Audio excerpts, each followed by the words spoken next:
Thank you very much. Bias. We all have it. Why do we have it? What can we do about it? What are the challenges? And can we overcome it? These are the topics that I'm slightly going to touch today in this few minutes that I have. And my name is Sara Salmani. I'm a diversity and inclusion specialist working at Milton, which is one of the largest communications and marketing companies in Finland. I'm also half Finnish, half Iranian, and I happen to be a Muslim. So I know what it is to be a minority, and I know what it feels like to face stereotypes every single day. Last month, Ethiopia's prime minister announced a new cabinet, and half of those cabinets were female. Minister of Peace, Defense, Trade, all women, just to name a few. As I've understood, we're not there yet here in Estonia. We're not there yet in Finland either.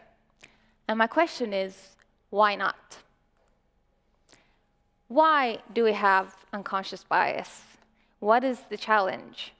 And I think it's best if we would start off with a short exercise. And I really need you to work with me.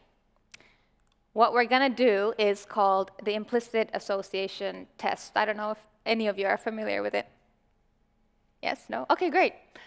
So what we're going to do is you're going to see two categories on the screen. On your left, you will see male. And on your right, you will see female. And there's going to appear a word in the middle of the screen. And if you associate that word with male, I need you to raise your left hand and say left. And if you associate it with female, raise your right hand and say right. Understood? Let's try. Left. Very good.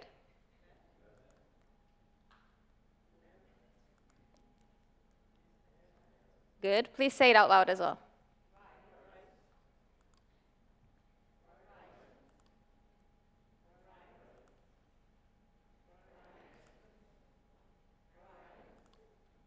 Good.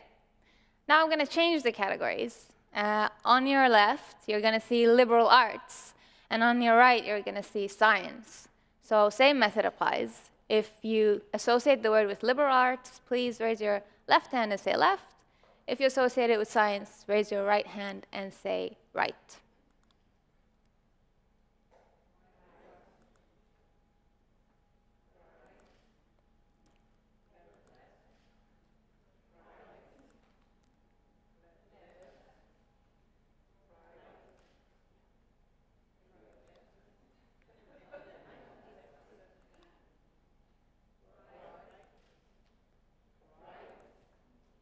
Good. You don't have to worry about the wrong or right answer. Now we're going to spice it up a little bit. There's two more rounds. Bear with me.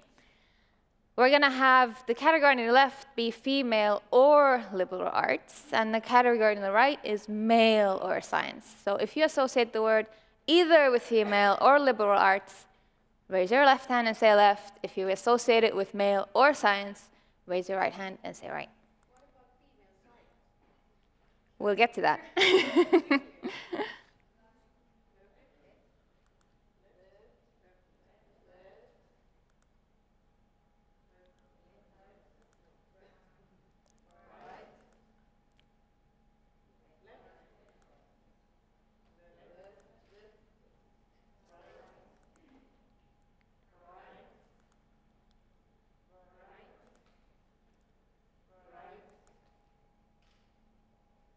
Great. And then the last category. We're going to have male or liberal arts, and then female or science. So same method applies. One last round.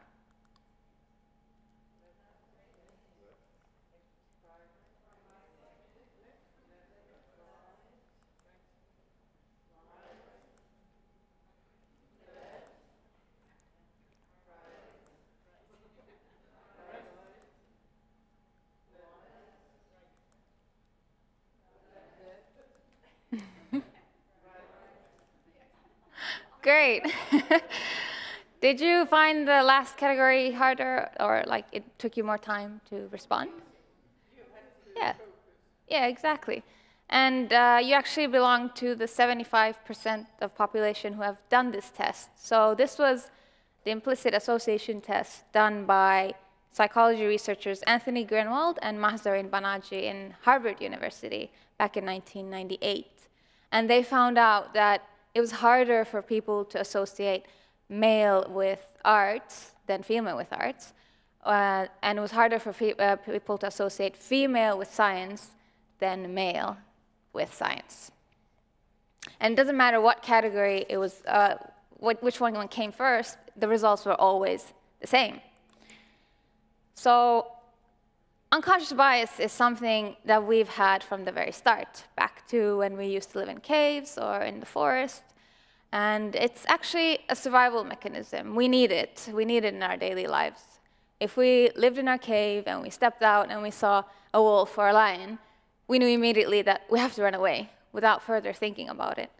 So it allows us to get through our day without spending so much time analyzing every decision or action that we take. And we still use it today when we walk across the street, when we pick up our phone, when we eat our food, etc.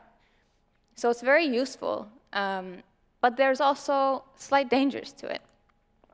And there's been a body of research done by cognitive psychologists and behavioral economics that have shown that actually most of our decisions are influenced by subconscious, instinctive, and emotional system 1 responses instead of rational and deliberate. We tend to think that every decision we make is based on ration, but the truth is most of them are based on intuition.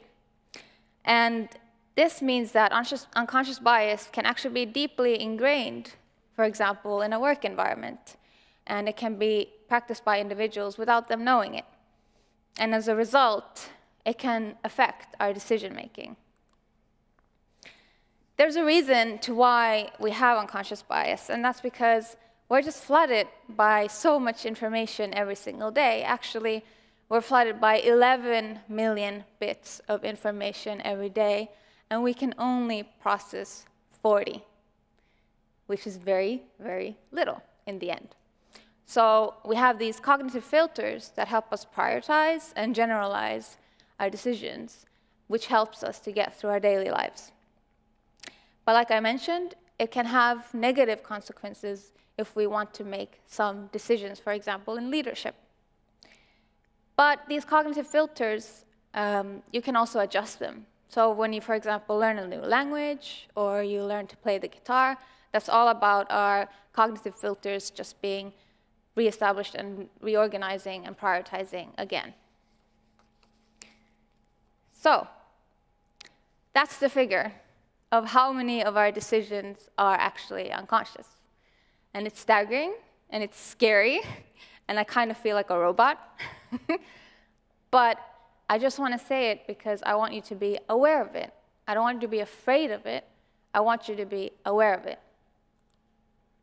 Because unconscious bias can actually prevent you from making objective decisions, overlooking great ideas, undermining individual potential, or it can create less than an ideal experience. And if we understand unconscious bias at critical moments, we could actually find the best talent, no matter what their background. Or we can acknowledge a great idea, no matter who it came from. And we can build a workplace and an environment that actually encourages diverse practices and contributions. So what are the reasons that we have these biases? I'm going to touch a few of them. And we're going to start with stereotypes, which I think everyone is familiar with. So it's when you associate certain traits with certain groups of people. For example, men with mathematics, women with languages, or Asians with technology, and unfortunately nowadays, Arabs or Muslims with terrorism. And it can be very dangerous because it can really prevent us from making objective decisions. Or we can actually lose really great talent. Last year in Finland, there was a research conducted, and it found out that if you have a foreign name, you have 50% less of a chance to get to a job interview, even the interview. And just imagine how much talent we're losing just because you have a different name. Then we have in-group favoritism. So it means it's a result of formation of different cultural groups. It's basically, I like to hang out with someone because we have something similar. For example, the similar gender, or ethnic background, or religion, etc. So we favor each other. And a really good example of this is football fans. They're usually divided into groups that prefer one team or another. And what's interesting about football fans is that usually the rivalry between the team itself is overshadowed by the fans. And they like to be in separate groups. And if they mingle together, it's usually a fight. Then we have out-group bias, and it's a little less common than in-group, but it's still not absent. And that's when we prefer to stick to similar types of people, and we think our group is better than the other group. And we can see this, for example, in racial or gender inequality. So there are still 4 methods to overcome bias. There are more methods, of course, as well, but I'm just going to present 4. Our previous speaker slightly mentioned this structure for success. So if there's a job, what do you actually need to fill in the criteria to have this job? When you're like recruiting, is a name necessary? Is an address necessary? Do we need to know which area of the town they live in, the poor area or the richer area? Do we need to know which university they actually went to? Are these important to do the job? It depends on the job, of course, but some information is maybe unnecessary. Then, of course, collecting data. So collecting data is important so you can measure, you can see the results. For example, you can do surveys of staff, you can do performance scores. Evaluating subtle messages, to me, is maybe one of the most magical things. I think it does the most magic.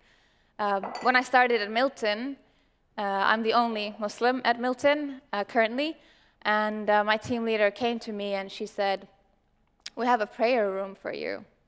And that felt really nice. I felt really included immediately and respected.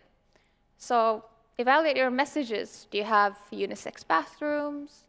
How do you name your conference rooms? Do you have vegan, vegetarian choices in your diners, etc.? And they really do the magic. They're really touching. And last but not least, you need to hold everyone accountable. We can't get rid of bias if we don't talk about it. And I don't mean accountable in a guilty way that you're doing something wrong. It means creating an environment where you can discuss about it, and then also trying to make decisions collectively, and then justifying those decisions. Last but not least, I have a short video. I hope it works.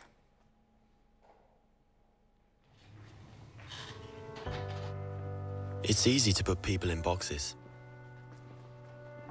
There's us, and there's them. The high earners, and those just getting by. Those we trust, and those we try to avoid. There's the new Danes, and those who've always been here. The people from the countryside, and those who've never seen a cow. The religious, and the self-confident. There are those we share something with, and those we don't share anything with. Velkommen. Jeg kommer til at stille jer nogle spørgsmål i dag. Nogle af dem kan godt være lidt personlige, men jeg håber, I vil svare ærligt på dem. Hvem herinde i rummet var klassens klovn?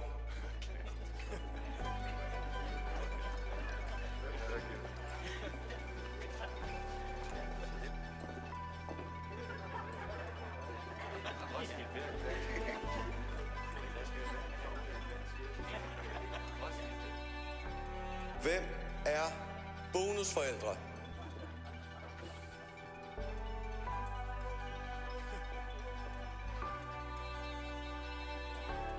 And then suddenly, there's us. We who believe in life after death. We who've seen UFOs. And all of us who love to dance. We who've been bullied.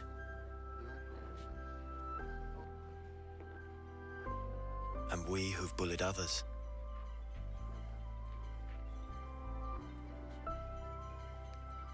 And then there's us, the lucky ones who've had sex this past week. We who are broken-hearted. We who are madly in love. We who feel lonely.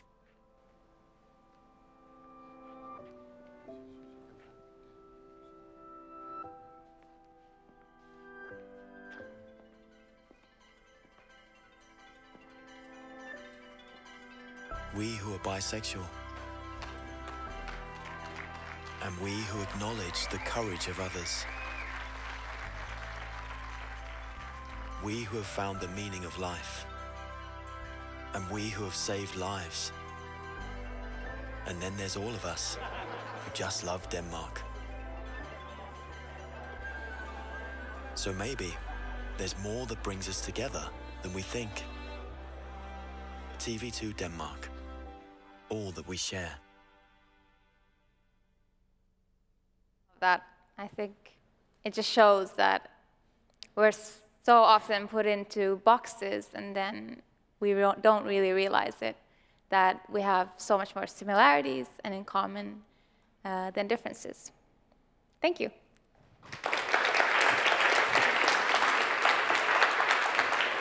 Thank you. This was really heartwarming, I must say. Does anybody want to ask anything from Sara?